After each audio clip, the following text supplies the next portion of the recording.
पहली बार सुनने में लगता है कि ये अर्थव्यवस्था से जुड़ी बात है, लेकिन ये अर्थव्यवस्था से भी ज्यादा भारत के सामर्थ्य, भारत के पोटेंशियल से जुड़ी बात है। एक समय में भारत से एक्सपोर्ट का आंकड़ा कभी 100 बिलियन, कभी 150 बिलियन, कभी 200 बिलियन तक हुआ करता था। अब आज भारत 400 बिलियन डॉलर पर पहुंच गया है। इसका एक मतलब ये कि दुनिया भर में भारत में बनी चीजों की डिमांड बढ़ रही है। दूसरा मतलब ये कि भारत की सप्लाई चेन दिनों दिन और मजबूत हो रही है। और इसका एक बहुत बड़ा संदेश भी है। देश विराट कदम तब उठाता है जब सपनों से बड़े संकल्प होते हैं, जब संकल्पों के लिए दिन रात ईमानदारी से प्रयास होता है, तो वो संकल्प सिद्ध भी होते हैं। और आप देखिए, किसी व्यक्ति के जीवन में भी तो ऐसा ही होता है। जब किसी के संकल्प, उसके प्रयास, उसके सपनों से भी बड़े हो जाते हैं, तो सफलता उसके पास खुद चल करके आती है।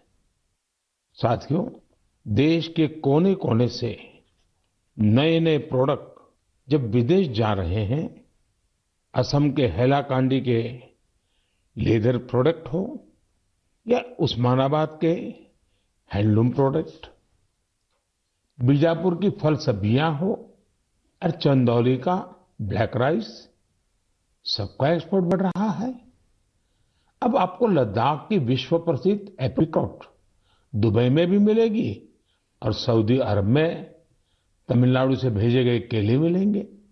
और सबसे बड़ी बात ये कि नए नए प्रोडक्ट्स नए नए देशों को भेजे जा रहे हैं। जैसे हिमाचल, उत्तराखंड में पैदा हुए मिलेट्स, मोटे अनाज की पहली खेप डेनमार्क को निर्यात की गई।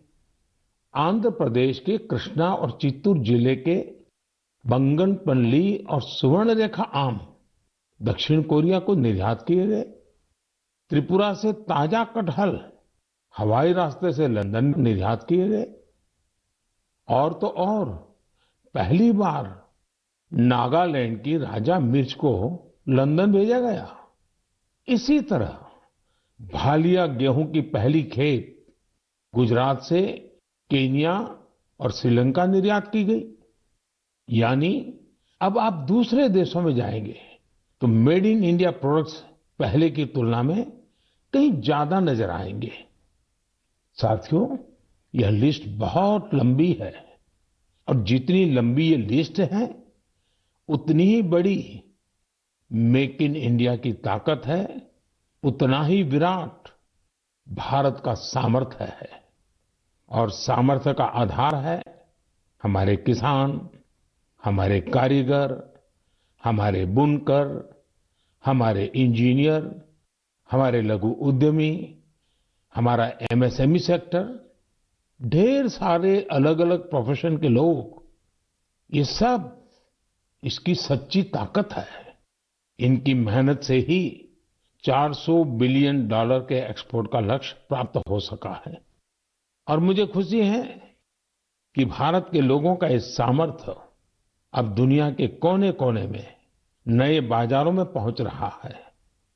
जब एक एक भारतवासी लोकल के लिए वोकल होता है, तब लोकल को ग्लोबल होते देर नहीं लगती है। आइए, लोकल को ग्लोबल बनाएं और हमारे उत्पादों की प्रतिष्ठा को और बढ़ाएं। साथियों, मन की बात के श्रोताओं को ये जानकर भी अच्छा लगेगा कि घरेलू स्तर पर भी हमारे लघु उद्यमियों की सफलता हमें गर्व से भरने वाली है।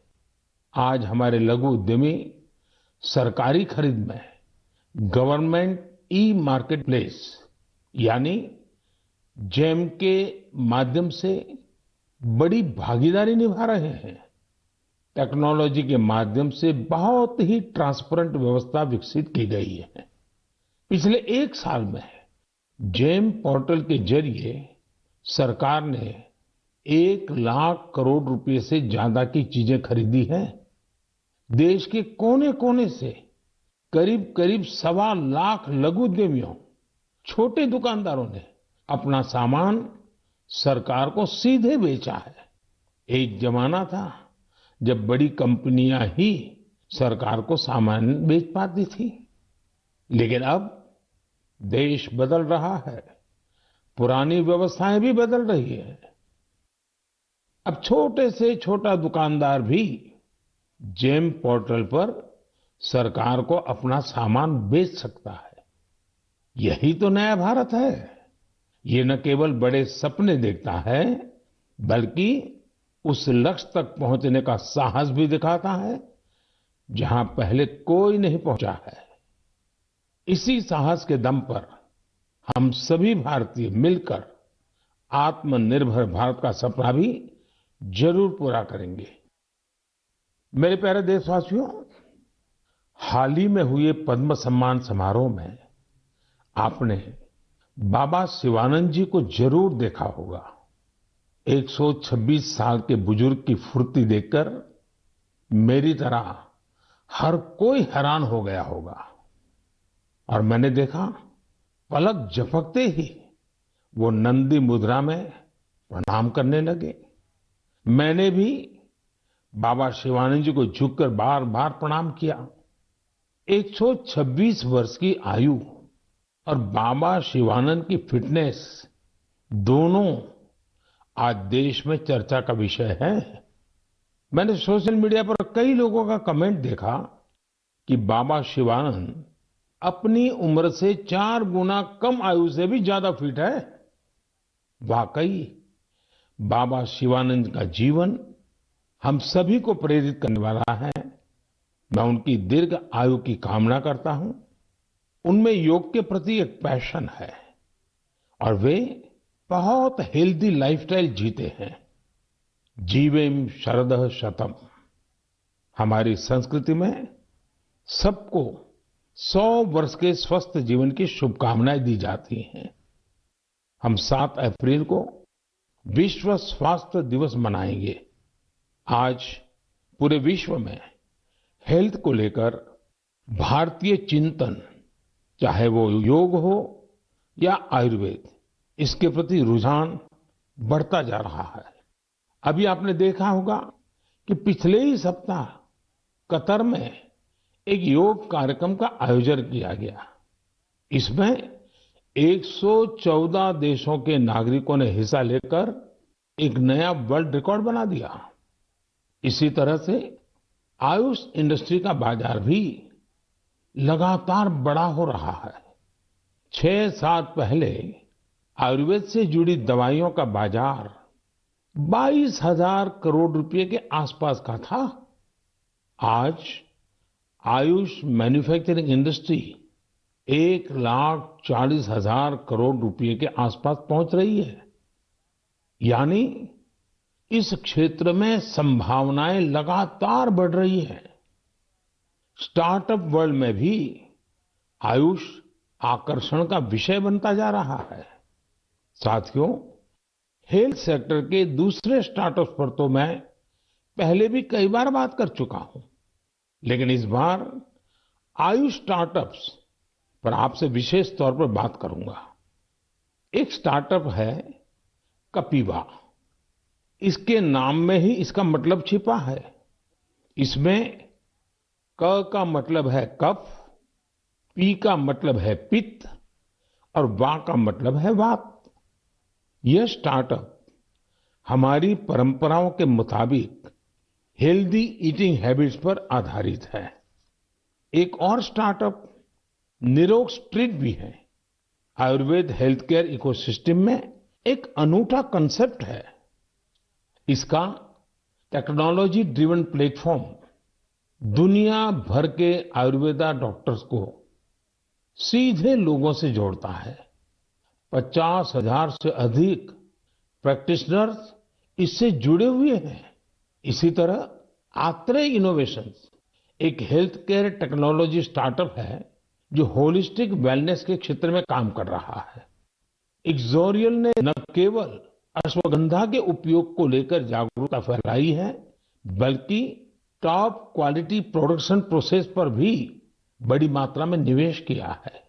क्योर वेदा ने जड़ी बूटियों के आधुनिक शोध और पारंपरिक ज्ञान के संगम से होलिस्टिक लाइफ के लिए डाइटरी सप्लीमेंट्स का निर्माण किया है। साथियों, अभी तो मैंने कुछ ही नाम गिनाए हैं, ये लिस्ट बहुत लंबी है। ये भारत के युवा उद्यमियों और भारत में बन रही नई संभावनाओं का प्रतीक है। मेरा हेल्थ सेक्टर के स्टार्टअप्स और विशेषकर आयुष स्टार्टअप से एक आग्रह भी है। आप ऑनलाइन जो भी पोर्टल बनाते हैं, जो भी कंटेंट क्रिएट करते हैं, वो संयुक्त राष्ट्र द्वारा मान्यता प्राप्त सभी भाषाओं में भी बनाने का प्रयास करें। दुनिया में बहुत सारे ऐसे देश हैं जहां अंग्रेजी न इतनी बोली जाती है और ना ही इतनी समझी जाती है। ऐसे देशों को भी ध्यान में रखकर अपनी जानकारी का प्रचार प्रसार करें। मुझे विश्वास है भारत के आयुष स्टार्टअप्स बेहतर क्वालिटी के प्रोडक्ट्स के साथ जल्द ही दुनिया भर में छा जाएंगे। साथियों, स्वास्थ्य का सीधा संबंध स्वच्छता से भी जुड़ा है। मन की बात में हम हमेशा स्वच्छता के आग्रहियों के प्रयासों को जरूर बताते हैं। ऐसे ही एक स्वच्छाग्रही हैं चंद्रकिशोर पाटिल जी। ये महाराष्ट्र में नासिक में रहते हैं। चंद्रकिशोर जी का स्वच्छता को लेकर संकल्प बहुत गहरा है। वो गोदावरी नदी के पास खड़े रहते हैं और लोगों को लगातार नदी में कूड़ा कचरा न फेंकने के लिए प्रेरित करते हैं। उन्हें कोई ऐसा करता दिखता है तो तुरंत उसे मना करते हैं। इस काम में चंद्रकिशोर जी अपना काफी समय खर्च करते हैं। शाम तक उनके पास ऐसी चीजों का ढेर लग जाता है जो लोग नदी में फेंकने के लिए लाए होते हैं। चंद्रकिशोर जी का ये प्रयास जागरूकता भी बढ़ाता है और प्रेरणा भी देता है। इसी तरह एक और स्वच्छाग्रही हैं ओडिशा में पुरी के राहुल महाराणा। राहुल हर रविवार को सुबह सुबह पुरी में तीर्थ स्थलों के पास जाते हैं और वहां प्लास्टिक कचरा साफ करते हैं। वो अब तक सैकड़ों किलो प्लास्टिक कचरा और गंदगी साफ कर चुके हैं। पुरी के राहुल हो या नासिक के चंद्रकिशोर, ये हम सबको बहुत कुछ सिखाते हैं। नागरिक के तौर पर हम अपने कर्तव्यों को निभाएं, चाहे स्वच्छता हो, पोषण हो या फिर टीकाकरण। इन सारे प्रयासों से भी स्वस्थ रहने में मदद मिलती है। मेरे प्यारे देशवासियों, आइए बात करते हैं केरला के मुपट्टम श्री नारायणन जी की। उन्होंने एक प्रोजेक्ट की शुरुआत की है जिसका नाम है pots for water of life. आप जब इस प्रोजेक्ट के बारे में जानोगे तो सोचेंगे कि क्या कमाल का काम है। साथियों, मुपट्टम श्रीनारायण जी गर्मी के दौरान पशु पक्षियों को पानी की दिक्कत ना हो, इसके लिए मिट्टी के बर्तन बांटने का अभियान चला रहे हैं। गर्मियों में वो पशु पक्षियों की इस परेशानी को देखकर खुद भी परेशान हो उठते थे। फिर उन्होंने सोचा कि क्यों न वह खुद ही मिट्टी के बर्तन बांटने शुरू कर दें, ताकि दूसरों के पास उन बर्तनों में सिर्फ पानी भरने का ही काम रहे। आप हैरान रह जाएंगे कि नारायण जी द्वारा बांटे गए बर्तनों का आंकड़ा 1 लाख को पार करने जा रहा है। अपने अभियान में 1 लाखवां बर्तन वो गांधी जी द्वारा स्थापित साबरमती आश्रम में दान करेंगे। आज जब गर्मी के मौसम ने दस्तक दे दी है, तो नारायण जी का यह काम हम सबको जरूर प्रेरित करेगा और हम भी इस गर्मी में हमारे पशु पक्षी मित्रों के लिए पानी की व्यवस्था करेंगे। साथियों, मैं मन की बात के श्रोताओं से भी आग्रह करूंगा कि हम अपने संकल्पों को फिर से दोहराएं। पानी की एक एक बूंद बचाने के लिए हम जो भी कुछ कर सकते हैं वो हमें जरूर करना चाहिए। इसके अलावा पानी की रिसाइक्लिंग पर भी हमें उतना ही जोर देते रहना है। घर में इस्तेमाल किया हुआ जो पानी गमलों में काम आ सकता है, गार्डनिंग में काम आ सकता है, वो जरूर दोबारा इस्तेमाल किया जाना चाहिए। थोड़े से प्रयास से आप अपने घर में ऐसी व्यवस्थाएं बना सकते हैं। रहीमदास जी सदियों पहले कुछ मकसद से ही कहकर गए हैं कि रहीमन पानी राखिए, बिन पानी सब सुन। और पानी बचाने के इस काम में मुझे बच्चों से बहुत उम्मीद है। स्वच्छता को जैसे हमारे बच्चों ने आंदोलन बनाया, वैसे ही वो वाटर वॉरियर बनकर पानी बचाने में मदद कर सकते हैं। साथियों, हमारे देश में जल संरक्षण, जल स्रोतों की सुरक्षा सदियों से समाज के स्वभाव का हिस्सा रहा है। मुझे खुशी है कि देश में बहुत से लोगों ने वाटर कंजर्वेशन को लाइफ मिशन ही बना दिया है। जैसे चेन्नई के एक साथी हैं अरुण कृष्णमूर्ति जी। अरुण जी अपने इलाके में तालाबों और झीलों को साफ करने का अभियान चला रहे हैं। उन्होंने 150 से ज्यादा तालाबों, झीलों की साफ सफाई की जिम्मेदारी उठाई और उसे सफलता के साथ पूरा किया।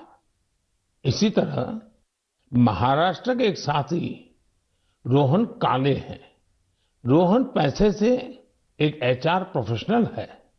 वो महाराष्ट्र के सैकड़ों स्टेप वेल्स यानी सीढ़ी वाले पुराने कुओं के संरक्षण की मुहिम चला रहे हैं। इनमें से कई कुएं तो सैकड़ों साल पुराने होते हैं और हमारी विरासत का हिस्सा होते हैं। सिकंदराबाद में बंसीलाल पेट कुआं एक ऐसा ही स्टेप वेल है। बरसों की उपेक्षा के कारण ये स्टेप वेल मिट्टी और कचरे से ढंक गया था, लेकिन अब वहां इस स्टेप वेल को पुनर्जीवित करने का अभियान जन भागीदारी से शुरू हुआ है। साथियों, मैं तो उस राज्य से आता हूं जहां पानी की हमेशा बहुत कमी रही है। गुजरात में इन स्टेप वेल्स को बाव कहते हैं। गुजरात जैसे राज्य में वाव की बड़ी भूमिका रही है। इन कुओं या बावड़ियों के संरक्षण के लिए जल मंदिर योजना ने बहुत बड़ी भूमिका निभाई। पूरे गुजरात में अनेकों बावड़ियों को पुनर्जीवित किया गया। इससे इन इलाकों में वाटर लेवल को बढ़ाने में भी काफी मदद मिली। ऐसे ही अभियान आप भी स्थानीय स्तर पर चला सकते हैं। चेक डैम बनाने हो, रेन वाटर हार्वेस्टिंग हो, इसमें इंडिविजुअल प्रयास भी अहम है और कलेक्टिव एफर्ट्स भी जरूरी है। जैसे आजादी के अमृत महोत्सव में हमारे देश के हर जिले में कम से कम 75 अमृत सरोवर बनाए जा सकते हैं। कुछ पुराने सरोवरों को सुधारा जा सकता है, कुछ नए सरोवर बनाए जा सकते हैं। मुझे विश्वास है आप इस दिशा में कुछ न कुछ प्रयास जरूर करेंगे। मेरे प्यारे देशवासियों, मन की बात उसकी एक खूबसूरती ये भी है कि मुझे आपके संदेश बहुत सी भाषाओं, बहुत सी बोलियों में मिलते हैं। कई लोग माय गॉव पर ऑडियो मैसेज भी भेजते हैं। भारत की संस्कृति, हमारी भाषाओं, हमारी बोलियां, हमारे रहन सहन, खान पान का विस्तार, ये सारी विविधताएं हमारी बहुत बड़ी ताकत है। पूरब से पश्चिम तक, उत्तर से दक्षिण तक भारत को यही विविधता एक करके रखती हैं, एक भारत श्रेष्ठ भारत बनाती हैं। इसमें भी हमारे ऐतिहासिक स्थलों और पौराणिक कथाओं दोनों का बहुत योगदान होता है। आप सोच रहे होंगे कि ये बात मैं अभी आपसे क्यों कर रहा हूं? इसकी वजह है माधवपुर मेला। माधवपुर मेला कहाँ लगता है, क्यों लगता है, कैसे ये भारत की विविधता से जुड़ा है, ये जानना मन की बात के श्रोताओं को बहुत इंटरेस्टिंग लगेगा। साथियों, माधवपुर मेला गुजरात के पोरबंदर में समंदर के पास माधवपुर गांव में लगता है, लेकिन इसका हिंदुस्तान के पूर्वी छोर से भी नाता जुड़ता है। आप सोच रहे होंगे कि ऐसा कैसे संभव है? तो इसका भी उत्तर एक पौराणिक कथा से ही मिलता है।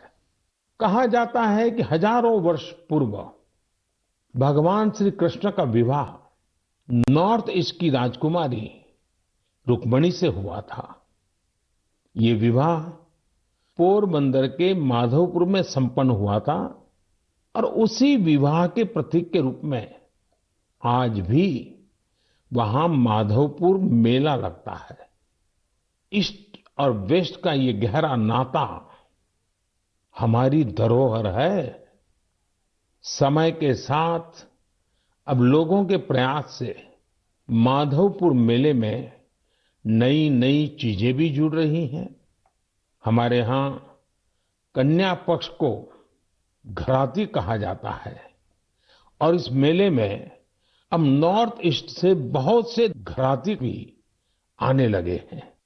एक सप्ताह तक चलने वाले माधवपुर मेले में नॉर्थ ईस्ट के सभी राज्यों के आर्टिस्ट पहुंचते हैं, हैंडीक्राफ्ट से जुड़े कलाकार पहुंचते हैं और इस मेले की रौनक को चार चांद लग जाते हैं। एक सप्ताह तक भारत के पूरब और पश्चिम की संस्कृतियों का ये मेल, ये माधवपुर मेला एक भारत श्रेष्ठ भारत की बहुत सुंदर मिसाल बना रहा है। मेरा आपसे आग्रह है, आप भी इस मेले के बारे में पढ़ें और जानें।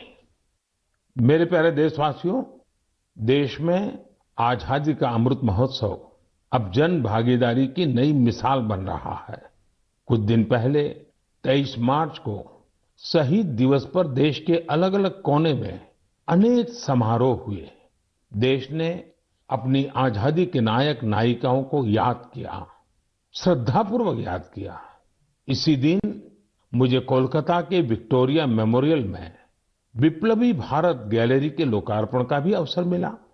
भारत के वीर क्रांतिकारियों को श्रद्धांजलि देने के लिए यह अपने आप में बहुत ही अनूठी गैलरी है। यदि अवसर मिले तो आप इसे देखने जरूर जाइएगा।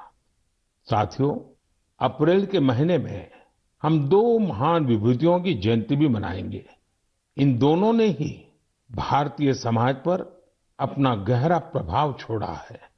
ये महान विभूतियां हैं महात्मा फुले और बाबा साहब आम्बेडकर।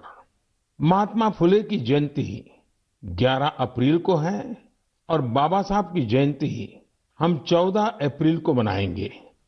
इन दोनों ही महापुरुषों ने भेदभाव और असमानता के खिलाफ बड़ी लड़ाई लड़ी। महात्मा फुले ने उस दौर में बेटियों के लिए स्कूल खोले, कन्या शिशु हत्या के खिलाफ आवाज उठाई। उन्होंने जल संकट से मुक्ति दिलाने के लिए भी बड़े अभियान चलाए। साथियों, महात्मा फुले की इस चर्चा में सावित्रीबाई फुले जी का भी उल्लेख उतना ही जरूरी है। सावित्रीबाई फुले ने कई सामाजिक संस्थाओं के निर्माण में बड़ी भूमिका निभाई। एक शिक्षिका और एक समाज सुधारक के रूप में उन्होंने समाज को जागरूक भी किया और उसका हौसला भी बढ़ाया। दोनों ने साथ मिलकर सत्य शोधक समाज की स्थापना की, जन जन के सशक्तिकरण के प्रयास किए। हमें बाबा साहब आम्बेडकर के कार्यों में भी महात्मा फुले के प्रभाव साफ दिखाई देते हैं। वो कहते भी थे कि किसी भी समाज के विकास का आकलन उस समाज में महिलाओं की स्थिति को देखकर किया जा सकता है। महात्मा फूले, सावित्रीबाई फूले, बाबा साहब आम्बेडकर के जीवन से प्रेरणा लेते हुए मैं सभी माता, पिता और अभिभावकों से अनुरोध करता हूं कि वे बेटियों को जरूर पढ़ाएं। बेटियों का स्कूल में दाखिला बढ़ाने के लिए कुछ दिन पहले ही कन्या शिक्षा प्रवेश उत्सव भी शुरू किया गया है। जिन बेटियों की पढ़ाई किसी वजह से छूट गई है, उन्हें दोबारा स्कूल लाने पर फोकस किया जा रहा है। साथियों, ये हम सभी के लिए सौभाग्य की बात है कि हमें बाबा साहब से जुड़े पंच तीर्थ के लिए कार्य करने का भी अवसर मिला है। उनका जन्मस्थान महू हो, मुंबई में चैत्य भूमि हो, लंदन का उनका घर हो, नागपुर की दीक्षा भूमि हो या दिल्ली में बाबा साहब का महापरिनिर्वाण स्थल, मुझे सभी जगहों पर, सभी तीर्थों पर जाने का सौभाग्य मिला है। मैं मन की बात के श्रोताओं से आग्रह करूंगा कि वे महात्मा फूले, सावित्रीबाई फूले और बाबा साहब आम्बेडकर से जुड़ी जगहों के दर्शन करने जरूर जाएं। आपको वहां बहुत कुछ सीखने को मिलेगा। मेरे प्यारे देशवासियों, मन की बात में इस बार भी हमने अनेक विषयों पर बात की। अगले महीने बहुत से पर्व त्योहार आ रहे हैं। कुछ ही दिन बाद ही नवरात्र है। नवरात्र में हम व्रत, उपवास, शक्ति की साधना करते हैं, शक्ति की पूजा करते हैं। यानी हमारी परंपराएं हमें उल्लास भी सिखाती हैं और संयम भी। संयम और तप भी हमारे लिए पर्व ही है। इसलिए नवरात्र हमेशा से हम सभी के लिए बहुत विशेष रही है। नवरात्र के पहले ही दिन गुड़ी पड़वा का पर्व भी है। अप्रैल में ही ईस्टर भी आता है और रमजान के पवित्र दिन भी शुरू हो रहे हैं। हम सबको साथ लेकर अपने पर्व मनाएं, भारत की विविधता को सशक्त करें, सबकी यही कामना है। इस बार मन की बात में इतना ही। अगले महीने आपसे नए विषयों के साथ फिर मुलाकात होगी। बहुत बहुत धन्यवाद।